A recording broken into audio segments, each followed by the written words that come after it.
Okay, so welcome back to our Seder series. Today we are going to make the haroset.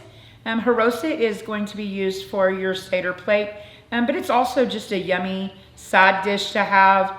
You can put it on the matzah or just eat it by itself. It's so delicious. And if you guys saw the baklava video, then you remember our good friend Marisol, who's going to help me with the haroset today. Okay, so for the haroset, you're gonna need to have 2 tart apples. You're gonna need a half a cup of walnuts, a quarter of a teaspoon of cinnamon. You're gonna want 1 tablespoon of either Passover wine or grape juice. If you don't use alcohol in your home, then go ahead and use the grape juice. Otherwise, Passover wine is such a nice touch, as well as a teaspoon of honey. And before we get started on making the haroset, I just wanna say that this is such an important element of the Passover Seder. You're gonna definitely need this for your Passover plate. It's a big part of the ceremony portion of the Seder, besides it just being super tasty. And also it is the simplest recipe, the most easy thing to put together for your Seder.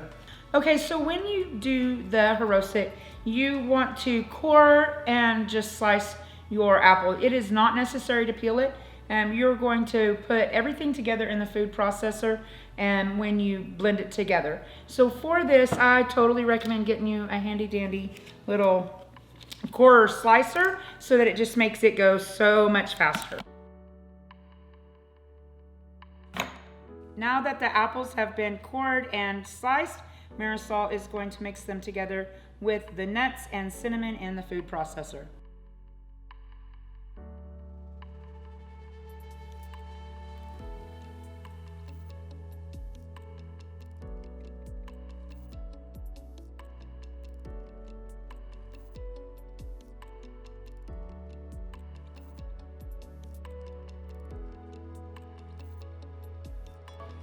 Okay, so after you've got your walnuts, apples, and cinnamon pulsed together, you want to put those into a bowl for mixing with the rest of the ingredients. And you'll want your apple walnut mixture to be about the size of grape nuts and for the right texture for this haroset. So now you want to add your Passover wine or your grape juice to the mixture. It is 1 tablespoon, and so we're going to go ahead and do that. And then we're gonna put 1 teaspoon of honey. And then I wanna say that traditionally, you would use a wooden spoon to mix this all together, and then you're pretty much done.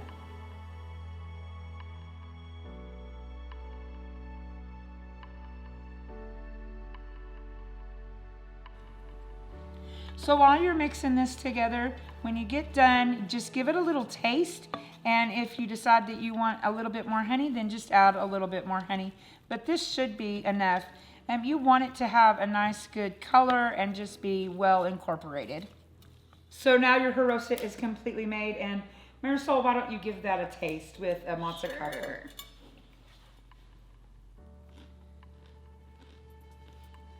Just right. Just right. Awesome. Thank you so much for your help.